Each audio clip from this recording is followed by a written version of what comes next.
atas nama dibantu UMKM, kemudian sesi kedua pertanyaannya agak-agak susah gitu loh, harus pinjam, harus sewa, dan seterusnya, harus jelas. Modal bukan hanya tentang bercocok tanam. Dari mana-mana hadir ya, saya tentu saja nggak bisa kerja modal gratisan, itu nggak. Petani muda bukan hanya bercocok tanam. Oke, Anda produsen lampu penerangan rumah, yang Anda butuhkan apa? Butuh hasil Perubahan dan pilar masa depan bagi pertanian Indonesia. Saya mendukung gerakan organik karena itu lebih sehat. Nanam, suruh ini semua, kadang-kadang pasca panen. Saya menginisiasi digitalisasi pertanian. Maksudnya cabai di mana, kurang di mana, bagaimana caranya kita tahu sebagai negara. Anda semua kan nggak pernah tahu, kadang-kadang ya panen cabai di Magelang lagi. Jadi minta modal, ya please lah. Ya. Begini Pak, kalau negara New Zealand dan juga kita kemarin masuk ke Laos. Saya juga Pak ke Arab Saudi ke totalnya sampai oke. Terus minyak bawang merah untuk kami mau dibantu Pak. apanya? Diplomasi ke sana? Oh bukan Pak, untuk mereka dari Bepomnya dari Bepomnya Korea itu mungkin akan lebih banyak lagi. Pertanian, setiap langkah yang mereka ambil adalah bukti dedikasi untuk keluarga.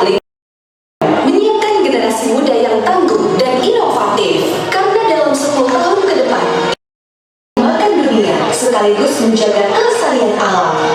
Di tanah yang berdedikasi tangguh, mereka mampu mengolah lahan.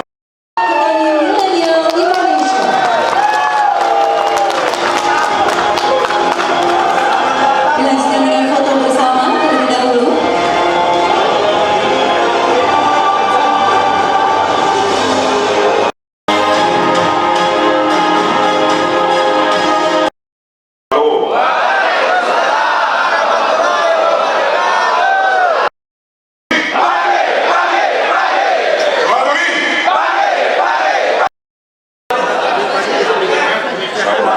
Pilih sehat atau makan banyak?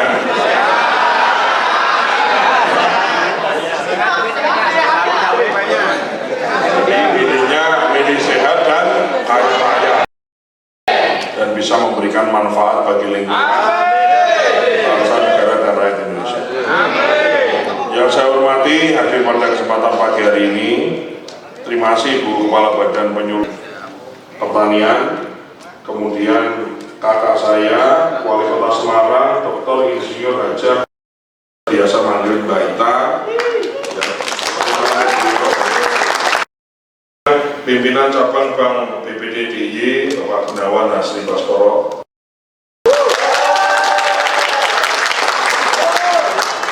Ini kayak ngomong saja nih. Ada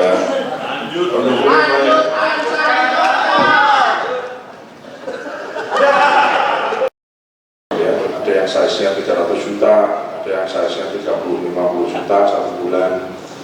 Nah, kita berharap, bukan berharap, harus, atau apa tadi, abang angkat, kakak angkat, bapak angkat boleh, ya.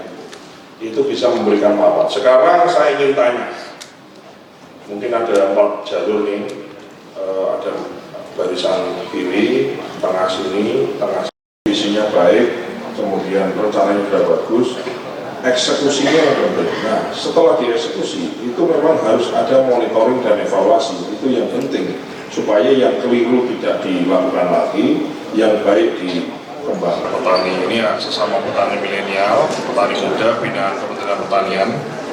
Selama 6 tahun ya kita jalankan program YES, bagaimana kita membantu petani-petani muda kita dalam berusaha menjadi entrepreneur di bidang pertanian. Tadi sudah banyak juga interaksi yang kita lakukan di dalam, dan ternyata dalam kurun waktu 6 6 tahun itu kita telah berhasil mencetak banyak sekali 3.000 lebih pengusaha-pengusaha muda yang telah mandiri menjadi champion di daerahnya masing-masing. Ada yang di bidang peternakan, ada yang di bidang hortikultura, ada yang sampai ekspor, sampai permintaannya lebih besar daripada supply yang dia bisa penuhi. Saya kira ini sangat menjanjikan, karena kita selalu diterpa isu, bukan isu, selalu diterpa pertanyaan, wah petani anak muda kita nggak mau bertani. Ada banyak sekali di luar sana anak-anak muda yang mau bertani. Bertani itu bukan lagi bertani gitu, tapi sebetulnya menjadi pengusaha di bidang pertanian. Ada yang budidaya, ada yang pengolahan, ada yang ekspor impor, ada yang distribusi. Tapi rata-rata memang vibe-nya bagus, kemudian anak-anaknya, pemuda-pemudanya, orang-orangnya juga semangat. Gitu. Tentu saja ini menjadi hal yang baik bagi kami di Kementerian Pertanian. Bagaimana programnya telah berjalan dengan baik dan kita ingin teruskan.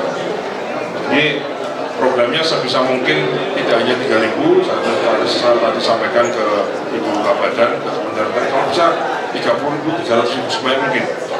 Dan dalam waktu dekat champion ya, orang-orang yang dianggap berhasil, orang-orang yang telah berhasil merubah dirinya dengan menjadi pengusaha atau menjadi petani tadi, akan kami undang dan akan kami jadikan semacam tim task force dalam rangka untuk penyebaran, dalam rangka pelatihan, penyebaran dan penyuluhan terhadap petani-petani muda kita yang lain di seluruh Indonesia. Saya kira ini hal yang baik. Saya kira itu ya. Kita sedang menunggu hasil investigasi atau hasil dari penelitian yang dilakukan oleh Badan POM.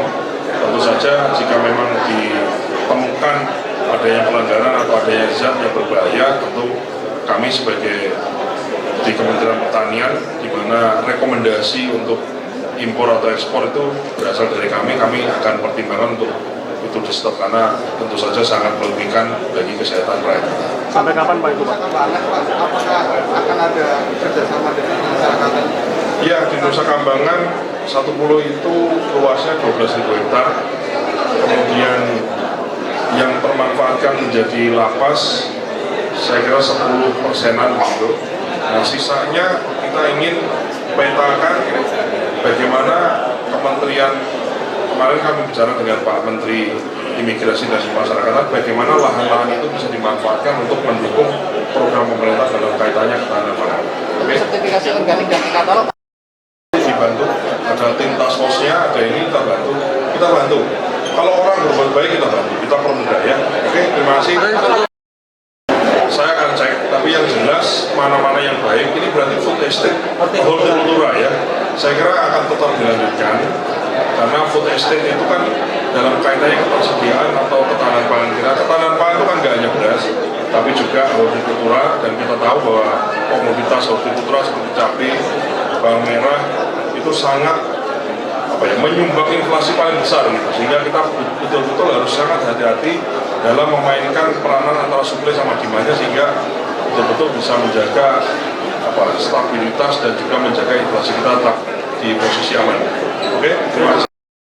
Tanggapan dari kami teman-teman dari kegiatan ini adalah sangat terima kasih sekali dari teman-teman petani di tingkat bawah. Kami bisa datang ke konsolidasi nasional. Saya Mas Santono Yusuf, saya dari Blora, saya petani perkebunan dan juga petani pangan. Saya dari satu desa yang terpencil yaitu Desa Niono di Kabupaten Blora. Alhamdulillah ini bisa datang atas undangan dari teman petani milenial di tingkat provinsi untuk mengikuti kegiatan konsolidasi. Tadi sempat sangat luar biasa melihat percakapan dari teman-teman dan juga Pak Wamen terkait aspirasi dari teman-teman bisa tersampaikan langsung ke Pak Wamen. Semoga bisa ditindaklanjuti. Ini jadi sebuah pergerakan yang luar biasa di kepemimpinan Pak Presiden Prabowo yang di Kabinet Indonesia, Kabinet Merah Putih. Semoga ke depan petani masa depannya semakin menjanjikan, semakin sejahtera, terutama untuk generasi muda. Jangan lupa bertani, jangan malu untuk bertani, dan semakin semangat bagi teman-teman yang saat ini mungkin masih belum sukses. Semoga ke depan kesuksesan ini akan semakin terbuka lebar bagi teman-teman, termasuk di event-event seperti ini.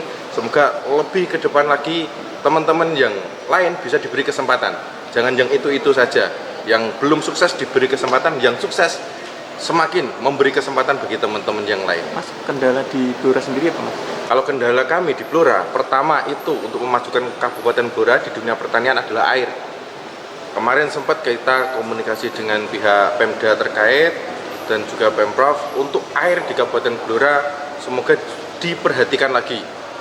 Baik itu embung, baik itu sumur dalam, karena krusial. Karena saya sebagai pekebun, yang krusial di sana adalah air. Terutama saya pekebun durian. Durian kalau ada air itu adalah aset yang menjanjikan sebagai pensiunan. Mungkin 5 tahun sampai 10 tahun kita konsistensi di perkebunan, kita bisa pensiun muda. Kerja 10 tahun, sisanya kita pensiun. Kami satu di lokal, selain lokal kita kirim ke ibu kota, Jakarta. Karena kami khusus premium. Kalau premium kita kebanyakan ke Jakarta, karena pangsa di lokal itu belum begitu gencar penyerapannya. Karena durian premium dengan harga yang bisa disebut emas hijau itu di situ. Di Desa Kecamatannya Japa. Jelajahi cara baru mendapatkan informasi. Download Metro TV Extend sekarang.